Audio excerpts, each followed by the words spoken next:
When I was watching this fight, I was thinking, Anthony Joshua has channeled the spirit of Audley Harrison in there. I haven't seen a heavyweight so terrified of being hit since A-Force. He didn't even think about stepping in with his punches until it was clear that Helenius was tired and slowing down. Yes, AJ's technique is improving. You can see that. He's not as upright anymore. His footwork is better. He's controlling range better. And his defensive moves are better. Everything he does is well thought out now. It's strategic. But the problem is, boxing isn't just about technique and strategy. It's about confidence and will.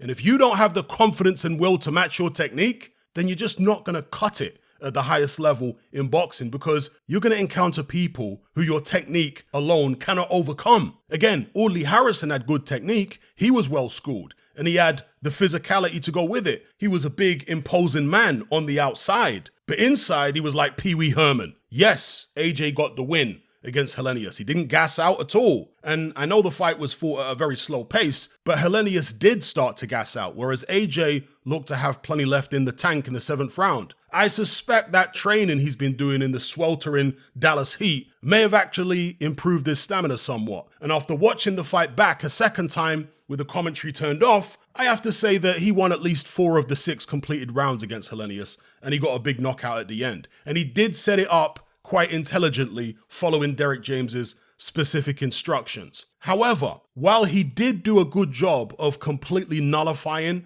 Helenius' big right hand, something he'll need to do against Deontay Wilder as well, he got hit by far too many jabs. And I don't know what's up with Anthony Joshua's nose. It just pours blood like a tap whenever he even thinks about getting hit on it. It was actually bleeding on the way to the ring before the Jermaine Franklin fight. I mean, how the hell does that happen? And most crucially of all, there was no swagger to AJ's work whatsoever against Helenius. No confidence. He looked terribly, terribly anxious once again. And if he's that anxious against a shot to bits Robert Helenius, how anxious is he going to be against Deontay Wilder? Wilder has good instincts. He's like a shark. He smells blood. He smells fear. He smells vulnerability, and he'll go for you. He'll keep chucking that right hand until it hits his mark. Technique alone is not going to save you against Deontay Wilder. You have to be able to match his will. And in that regard, Anthony Joshua looks miles off at this point. I'll reiterate what I've been saying for the past 8 months. They should have picked Gerald Washington as Anthony Joshua's comeback opponent. Joshua, yes, even this version of Joshua, would have gone through Washington in about 3 rounds. Washington is more timid than Helenius. He's slightly shorter, and he can't punch anywhere near as hard. AJ would have felt much more comfortable in the ring against him, much more relaxed. He'd have been able to land his big shots earlier without taking the kind of jabs he took against Helenius, and that would have given him a much bigger confidence boost and pleased the crowd as well. Also, from a credibility standpoint, it ticks that box as well because Washington actually beat Helenius. But Eddie Hearn has once again shown his limitations when it comes to matchmaking. He just doesn't get it. Ideally, AJ needs at least 2 more fights at this type of level and 2 more knockouts as conclusive as this one to gain more confidence before stepping back up to world level. Problem is, he and Eddie Hearn, well, mostly Eddie Hearn to be fair, were running off at the mouth in the lead up to this fight about taking on Deontay Wilder next. They've built up public expectations. If they were to do a 180 now and swerve the fight, they would lose even more public support than they have already. The O2 Arena wasn't even close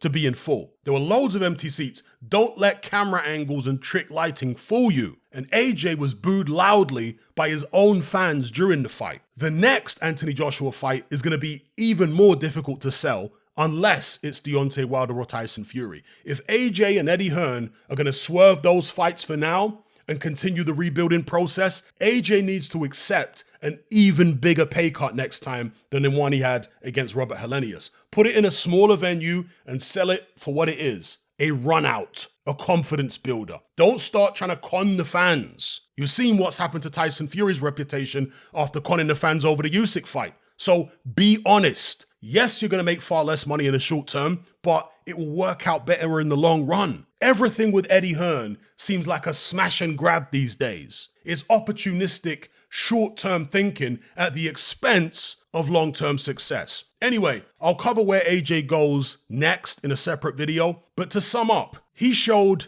technical improvements against Helenius, but his confidence is still at an all-time low, miles off where it needs to be to compete with a top 5 heavyweight. In fact, based on that performance, I wouldn't even put AJ in the top 6 in the world. For my money, Usyk beats him, of course, he's already done it twice. I'd also pick Fury, Wilder, Makhmudov, Frank Sanchez, and Martin Bakole to beat him as well, based on his last 2 performances. Those are my thoughts. Leave me yours in the comment section below.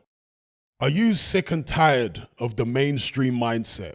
Does the dogmatic conformity and pathological ignorance have you tearing your hair out in frustration? Then don't be alone. Come and join our brotherhood on Patreon. We stand as a beacon of reason against an army of insanity. You'll gain access to my weekly topical podcast where we take more deep dives than Jacques Cousteau on an endless variety of subjects. There's also videos, interviews, live Q&As, as well as a vast back catalogue of previous episodes, including my popular Confessions of a Nightclub Bouncer series.